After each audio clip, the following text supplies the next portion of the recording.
Aniya na ang mga dagkong balita karong adlaw sa One Mindanao. Karong bispiras sa kalagkalag, pipila na ang may bisita sa ilang minatay sa mga sementeryo sa Mindanao. 50,000 kapasahero, gilaumang mudagsa sa Davao City Overland Transport Terminal, sugod karong adlaw. Pagdaob og sagbot isip pagpalina sa usa ka public cemetery sa General Santos City, gibawal. Ito ang GMA Regional TV 1 Mindanao.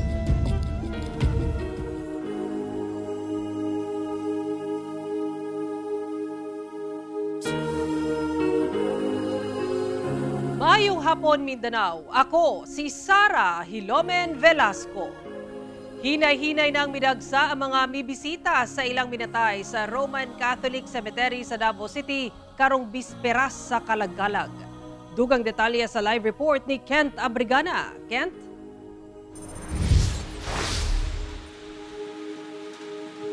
Sara, midaghan na ang mibisita sa ilang minatay dinhi sa Roman Catholic Cemetery sa Davao City. Aron malikayan ang gipaabot nga pagdagsa sa mga tawo sugod ugma hangtod sa Domingo. Alas 6 sa buntag kaganiha, giablihan sa publiko ang Roman Catholic Public Cemetery nga usa sa mga dagkong sementeryo sa Davao City. Bispera sa kalagkalag, may bisita na si Christina kauban ng iyang duha ka igsuon sa maong sementeryo aron hinumdumon ang ilang namatay nga igsuon. Ni sayumi kay dili pa crowded. Kay kung ugma manggod daghan ng tao, so kubot nga niya init pa jud kay istanan, mayroon kay maskin og init dili kaayo init kay tungod sa wa pa kay tao. Gani, dunay uban nga nang limpyo og namintura na sa pantyon sa ilang minatay. Sama ni Rosana og ang iyang igsuon nga gisilhigan og gipinturahan na ang lubnganan sa ilang amahan. Sayo mi nagaanhi kay unya wala na traffic naman. Buhi usab ang panginabuhian sa mga naghatag og serbisyo sama sa pagkumintura, lettering sa mga pantyon ug pagpanglimpyo. Kay makapait kag bugas, sudan, makakuan pa kasi mong pamilya. Pero karon sir kay medyo nihit pa karong adlaw. Ugma yata kusog na kay ni. Dako na ning tabang uy maabot na ang undas kay mga tanan-tanan makakwarta man jud para mga mamintura. Naglinya na usab sa gawa sa sementeryo ang mga nagpamaligya og bulak ug kandila. Sumana sa ubang mamaligya ay doble na matod pa ang gitaas sa presyo sa ubang bulak ug kandila. Ang small, medium ug large size candle mapalit na sa 50 pesos hangtod 200 pesos. Samtang ang ilang small bundle of flowers mapalit sa 50 pesos. Naka-standby na sab sa gawa sa sementeryo ang pipila ka mga pulis, sundalo ug uban pang safety and security forces aron mamahimong malinawon ang pagsaulog sa kalagkalag. Ana sa kapin 13,000 ka safety and security personnel gikan sa nagkadaiyang ahensya ang gipakatag sa mga sementeryo sa Dakbayan, kung asa 3,000 ang ipakatag matag adlaw. Samtang ginalauman usab nga mobisita si kanhi Pangulong Rodrigo Duterte sa pantyon sa iyang mga ginikanan nga sila former Governor Vicente Duterte ug Soledad Duterte. Apan wala pa insakto nga petsa kung unsa nga adlaw o oras kini mobisita. Sara, sa pagkakaroon no, nakasinati kita og mga pag-ulan dinhi sa Roman Catholic Cemetery sa Davao City. Busa kaganiha ng gawas usa sa sementeryo ang mga mibisita sa ilang minatay. So far no, sumala sa kapulisan wala sila natala ang any untoward incident. Usa ka adlaw una ang kalagkalag. Sara. Daghang salamat Kent Abrigana. Gisiguro sa Davao City Overland Transport Terminal kondikot nga dili magkulang sa bus taliwala sa pagdagsa sa mga pasahero ato sa pag-obserba sa kalagkalag.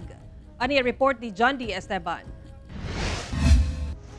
Ginalantaw nga anaa sa 50,000 to 80,000 kapasahero ang mudagsa sa Davao City Overland Transport Terminal kondikot sugod October 31 hangtod sa November 3 panahon sa kalagkalag. Busa ginalantaw sab ang pagsaka sa bus trip ngadto sa 1,500 gikan sa 800 trips kada adlaw. Hinuon gisiguro sa DCOT management nga paigo ang mga bus aron mapasakay ang mga pasahero. Bahat na apoy mga ruta nga kulang yun ang mga buses nila. That is why nga we requested them to coordinate and request for special permits. Andam sab daw ang DCOT nga ablihan ang extra lane sa may passenger entrance alang sa mga senior citizen, persons with disability ug buntis. Mas gipahugtan sab ang pag-inspect sa mga musulod sa terminal. Samtang, parahon sa mga minatay, buhi sab kayo ang patigayon.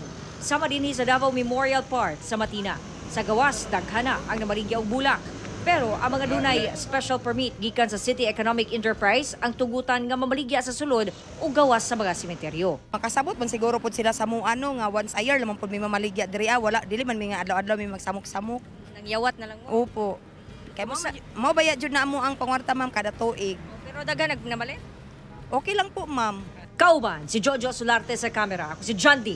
Esteban. One Mindanao.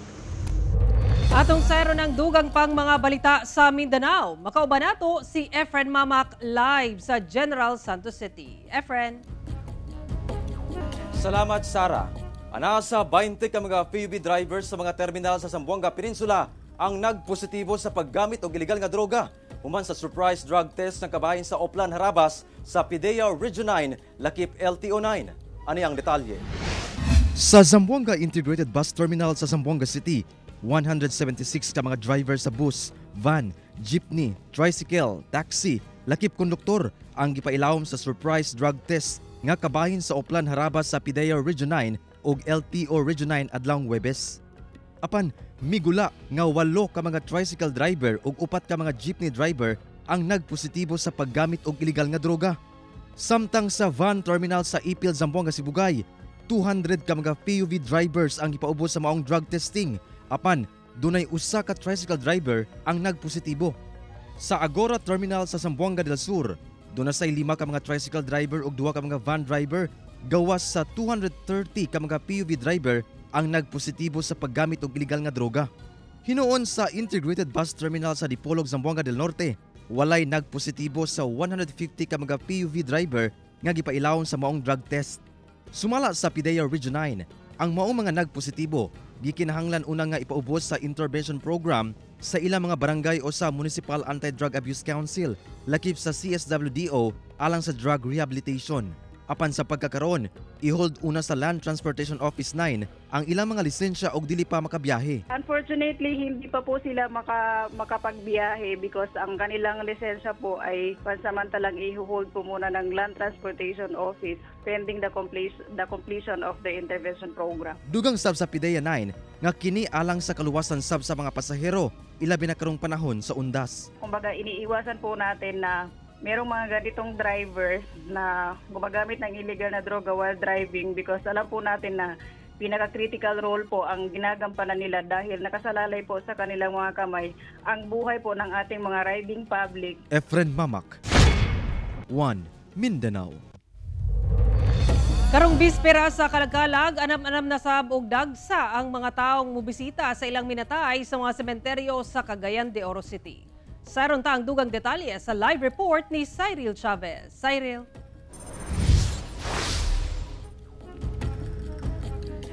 Yes, Sara, karong adlaw ang gipili sa uban aron dili na magdasok pa sa mismong adlaw sa Kalagkalag ug mga adlaw.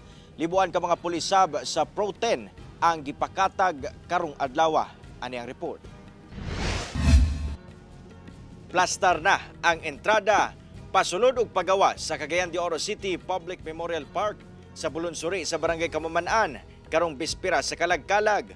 Kita na sabong mga puwersa sa kapulisan, ingon man mga personal sa Clenro nga mo'y gadumalat sa sementeryo nga gideploy sa lugar. Kamatikdan nga hinay-hinay na nga midagsa ang mga tawo nga miduaw sa ilang mga mahal sa kinabuhi nga nakalubong sa maong sementeryo. Usa sina Nanay Paulina sa mga sayo nga miduaw sa ilang minatay aron dili na mahasol sa pagbaktas og layo kung ugma pa sila mo bisita. Plano sab nila nga karong adlaw moduaw sa sementeryo, sanglit ugmang adlaw mobiyahe sila pa Valencia City sa Bukidnon para moduaw sab sa uban nilang minatay. Mao ni atong tulumanon sa Katoliko God nga mogduaw jud ka kay mura pag malipay sa tangani ata sa sementeryo makaduaw ta sa ato ang mga minatay, mga tanan kaliwat na to, mao nang nagkot kita. Sa entrada pa lang sa sementeryo, dili na kalusot ang adunay gidala nga hugot gibawal. Sama sa mga lighter ug posporo nga gibawal dalhon sa sementeryo. Tungod, nagtagana na ang tagdumala sa lugar kung asa magdagkot og kandila ug naasab dinagkutan daan sa lugar. Samtang sayo sa buntag karong adlaw, gipakatag na sa Police Regional Office 10 ang kapulisan nga idestino sa mga sementeryo sa rehiyon. Matod sa opisyal, libuan ka mga personahe o maximum deployment ang ilang gipatuman. Nagpabiling taha sa kapulisan din sa Northern Mindanao ang pagbintinar sa kahusay ug kalinaw sa mga sementeryo karong kalag-kalag. Gani, usa sa ilang mga estratehiya nga i-deploy ang mga pulis sa mga lugar kung asa sila residente aron mabantayan ang ilang komunidad, ingon man ang mga sementeryo sa lugar. Nire-remind natin, number one, their personal security. Sa pagganap ng tungkulin natin, dapat isaalang-alang din po natin seguridad nila. Hindi po sila makakapag-perform ng trabaho kung may mangyayari po sa kanila. So that is our primordial advice sa kanila. Sara ug mga adlaw ablihan ang minteryo sa syudad para sa mga buot mo bisita sa ilahang mga mahal sa kinabuhi nga mipanaw na gikan alas 6 sa buntag hangtod alas 10 sa gabi.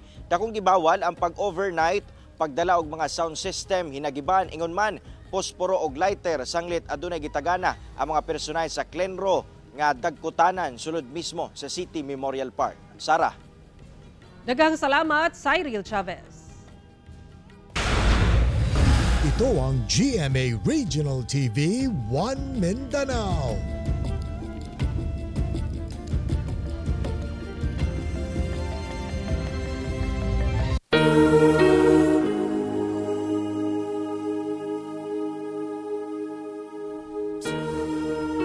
Usa ka adlaw una ang kalagalag, duna na ay pipila ka mga kabanay ang mibisita sa ilang mga minatay nga gilubong sa Kalinan Public Cemetery sa Davao City. Atong sayron ang katikaran didto pinaagi ni Argil Relator live. Argil.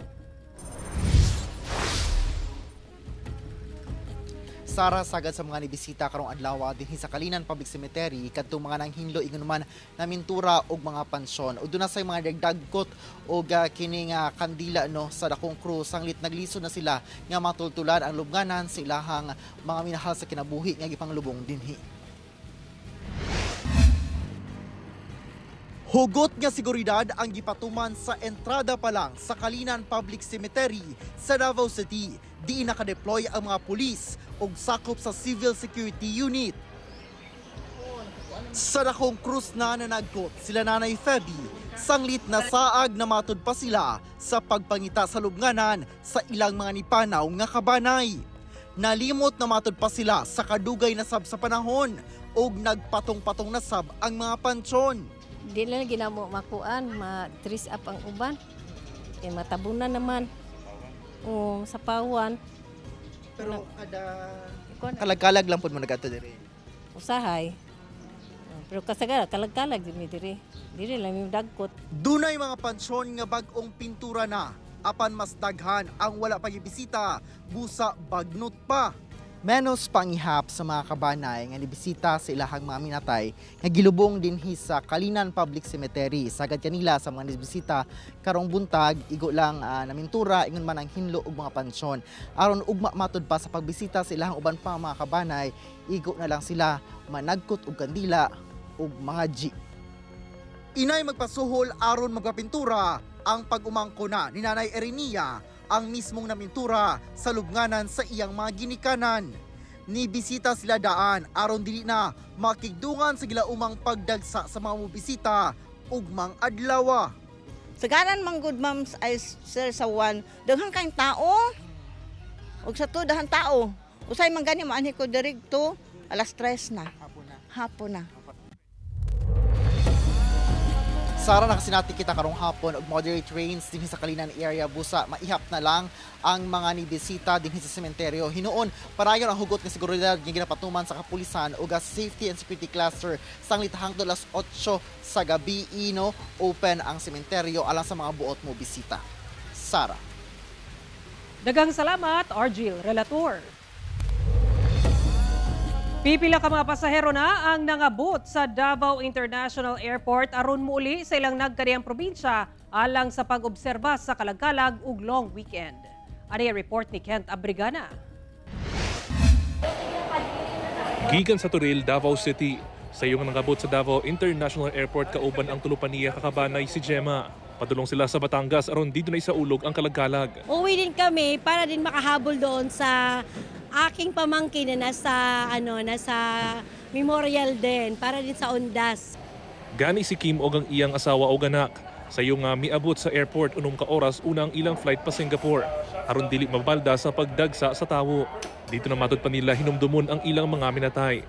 Balo na may parang congested na kasi traffic. Karon nga galing lang dito sa buhangin, na congested na.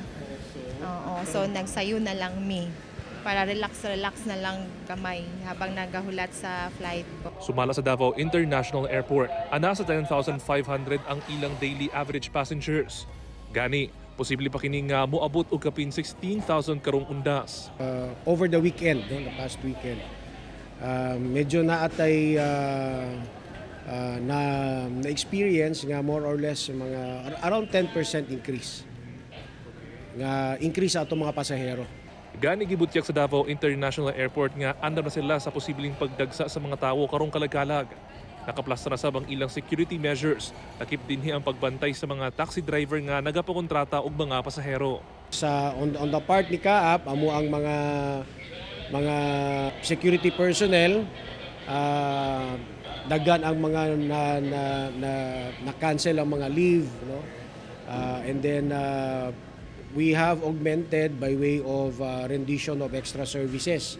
Dura na sa koordinasyon ang Kaap sa uban pang safety and security agencies alang sa dugang seguridad sa airport. Paymangno ni ini sa mga pasahero. We are highly encouraging all passengers to come earlier than usual. No? When we say earlier than usual, if they can come 3 hours earlier, 2 hours earlier. So kato. Just to avoid kining unnecessary nga mga congestions. Kauban si Mel Colmenares, Kent Abrigana, 1 Mindanao. Bagong chapel nga ana sa tunga sa Cagayan de Oro Public Memorial Park gibuksan na sa lokal nga kagamhanan. Unang adlaw sa kalagkalag, hingpit nga gibuksan sa lokal nga kagamhanan sa Cagayan de Oro City ang baguhay lang nahuman nga chapel sa City Public Memorial Park sa Bulonsori, Barangay Kamaman-an. Ang maong chapel adunay state-of-the-art ug moderno nga disenyo nga pwede gamiton para sa mga misa sa mga Kristiyano. Nagunang tumungsab sa chapel aron gamiton sa mga misa sa mga ilubong sa lugar. Giklaro sa LGU nga libre kini alang sa tanan. Gianunsyo sab sa LGU ang paghatag og 1 ka hektaryang luna sulod sa City Memorial Park nga alang sa kaigsoonang Muslim alang sa paglubong sa ilang kabanay nga minatay. Ang nagpadayong renovation sa mong sementeryo gilaumang matapos sa sunod tuig.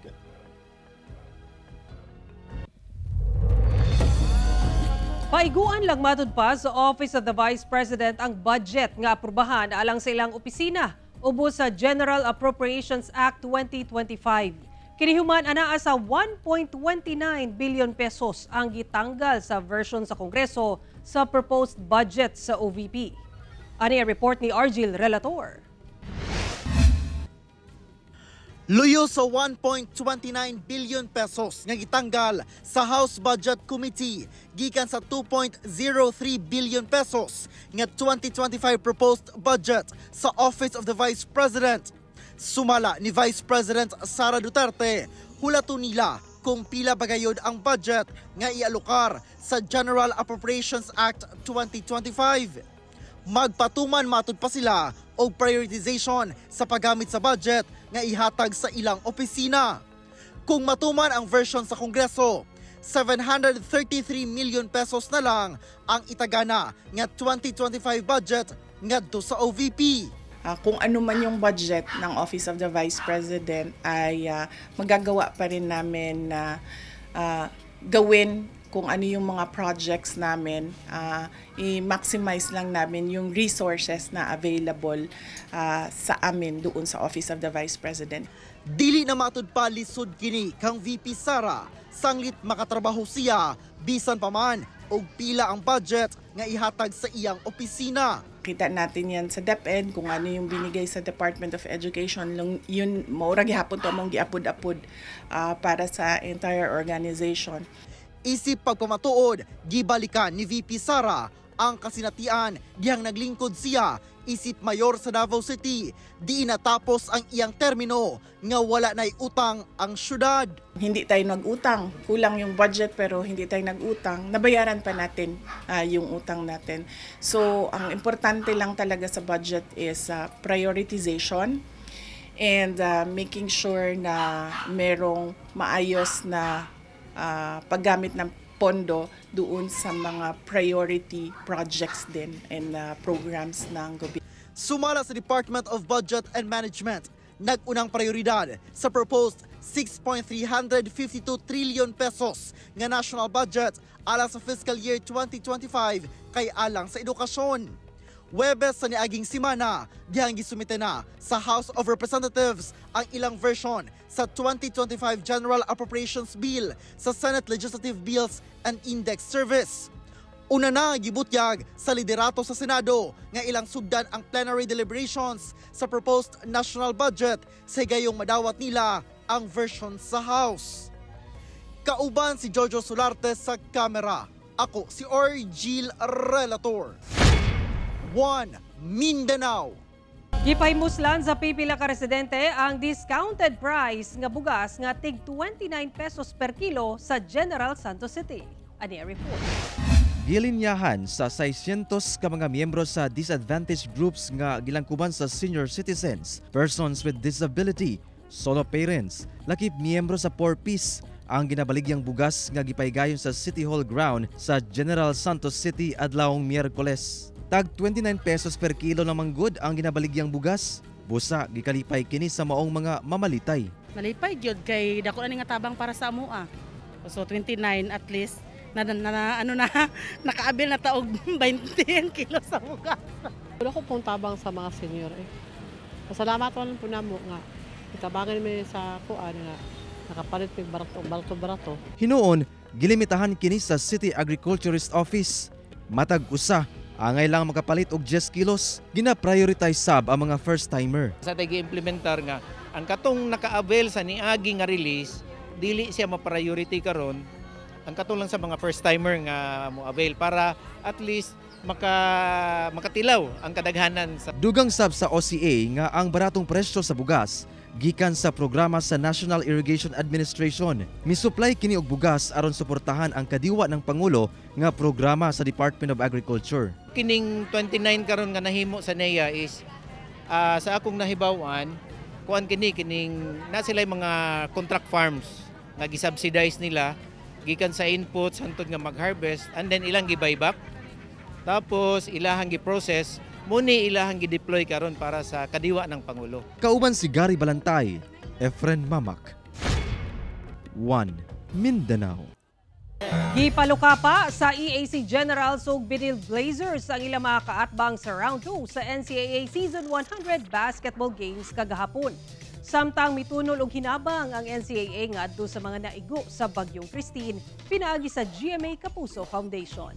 Ani report. Gipulihan sa EAC Generals ang Letra Knights sa ikapat nga spot sa team standings. Human gipildi nila ang Knights sa round 2 sa NCAA Season 100 Basketball Games kagahapon, 68-58.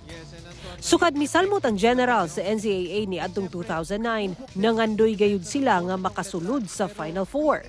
Nahimong best player of the game si Harvey Pagsanhan nga dunay 13 points, 3 rebounds, 5 assists ug 1 steal. Samtang midaog sa ilang ikaunom nga straight game batok Perpetual Altas ang Binil Blazers 61-56. Naningkamot sa ilang late game rally ang Altas apan napakgang gihapon sa Blazers. Tungod niini sigurado na ang Final Four slot alang sa Blazers, lakip ang Mapua Cardinals. Best player of the game si Justin Sanchez nga mibanat og 16 points, 6 rebounds, 2 assists ug 1 steal. Samtang tungod sa epekto sa Bagyong Christine sa nasod, mihatag og donasyon ang NCAA ngadto sa mga nabiktima sa bagyo, pinaagi sa GMA Kapuso Foundation. Ang turnover ceremony gipaygayon human sa matag dula. Padaing tutukan ng mga dula sa NCAA Season 100 sa Martes, November 5, alas 11 sa buntag. Tali LPU Pirates versus San Sebastian Golden Sags nga makita sa Heart of Asia ug 2:30 sa hapon. Tali JRU Heavy Bombers versus Arellano Chiefs nga makita sa GTV ug Heart of Asia. Sara Hilomen Velasco, 1 Mindanao. Ito ang GMA Regional TV 1 Mindanao.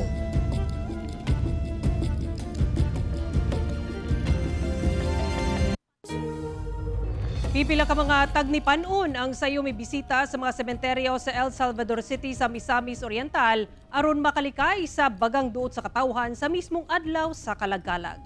Samtang Safety and Security Cluster nga magbantay sa mga sementeryo sa Iligan City, gipakatag na sab. Ang detalye sa report ni James Paulo Yap. Andam na ang tulo ka mga dagkong sementeryo sa El Salvador City sa Misamis Oriental. Gali nakadeploy na ang mga personahe sa kapulisan ug medical team nga gikan sa syudad ug sa BFP. Mas istrikto ang ilang pagbantay sa mga musulod sa sementeryo aron dili makalusod ang kinabawal nga butang ug dili mahimong tinubdan sa kasamok. Kana giuban na to mga kaigsunan nga magplano nga mag-inom-inom, kana bawal gyud na magdala og mga inigiban, bawal gyapon. Ug sa mga atong mga kaigsunan usab nga kini nga ilang balay kinahanglan nga naitaw ilang balay kay usay mani sa cemetery to walay mabilin sa balay nya dili masaradan nya prone po na sa mga akyat bahay. Wala sab kunoy gitugutan nga mag-overnight sa tanang sementeryo sa syudad. Pribado man o pampubliko, nagpatuman sab kuno sila og one entrance one exit policy. Apan karon pa lang, pipila ka mga tagnipan una ang mibisita sa Our Lady of Snow Cemetery sa syudad. Gubot na mo kayo ugma pa. Na hasol po layo na ba kayo ang kuan diha mga sakyanan ibilin. Hindi na makasulod na karon gani wala gani nakasulod ta. Baklay-baklay pa yung layo. Kagahapon, gipaygayon sab ang send-off ceremony sa mga pulis, sundalo, bumbero, K9 units, force multipliers, hasta na ambulansya nga ipakatag sa napulo ka sementeryo sa Iligan City. Matod sa kapulisan, pagpakita kini sa katawhan nga andam sila sa pagpatuman sa seguridad. Gawas ni ini, nakamontar sab ang mga bagong CCTV cameras palibot sa syudad.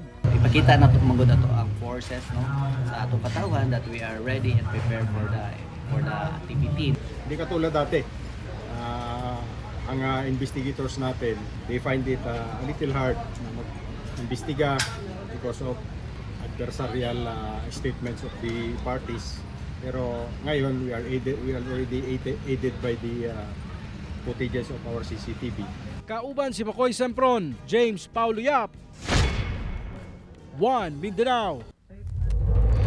Nagpahimangno ang tagdumala sa usa ka pampublikong sementeryo sa General Santos City ngadto sa mga boat moduaw sa sementeryo nga likayan ang pagsunog og mga dahon nga ginasilbing palina aron malikay sa sunog. Samtang Public Safety Office sa Gensan andam na matud pa sa pagdagsa sa mga moduaw sa tanang sementeryo karong Kalagkalag. Ani report. Nahimo na nga tradisyon sa uban ang magpalina o magpaaso, pinaagi sa pagpundok og mga layang dahon dayon sunugon. Ilabi na human magdagkot og kandila og maghalad og bulak sa mga minatay sa sementeryo. Pagtuo nila nga kini usa ka pamaagi aron moabog og kalag. Gikan ta diri sa sementeryo magpalina lang ta para dili pud ta kuanon sa mga kalag. Apan dinhi sa Antonio Acharon Memorial Park nga usa ka public cemetery sa Barangay Uhaw, General Santos City, hugot na kini ginabawal ilabi na sa sulod sa maong sementeryo sanglit posible nga makamugna kini og sunog. As you see, medyo yellow na sad ang ato ang mga kasagbutan. Ginabawalan na to, gin-inform na to. And in fact, nasa tayo naka-standby na mga personnel just to, kung naamay makita, badlungon dayon. And on top of that, gi-invite sad nato ang Bureau of Fire just in case lang. Apan, isip respeto sa naandan, dunay giandam nga lugar alang niini. Naatagi kwan si dili dapit diri sa parking lot, sir. Naasad may gi-prepare pa dito just sa mga secured lang facility. Medyo layo-layo lang diri, sir. Wala say sasagbutan kaayo. Samtang gipaniguro sa Public Safety Office sa Gensan nga mamahimong hapsay ang pag-obserba sa kalagkalag sa 8 ka mga public cemetery ug 3 ka mga private cemetery sa syudad. We will make sure nga naay medical service, naay security personnel, and naay mga traffic aids, no? And natay dagang force multipliers, barangay tanod from different barangays, no? And there should be enough signages. Kauban si Gary Balantay, Efren Mamak. 1 Mindanao. Mga kapuso, 55 days na lang una ang Pasko. Kato muling balita sa Mindanao karong adlaw. Mamahimo ninyo kining makita pag-usab pinaagi sa pagbisita sa official website sa GMA Regional TV o bisita ang among official YouTube channel o i-click ang subscribe button para sa pinakawaling balita.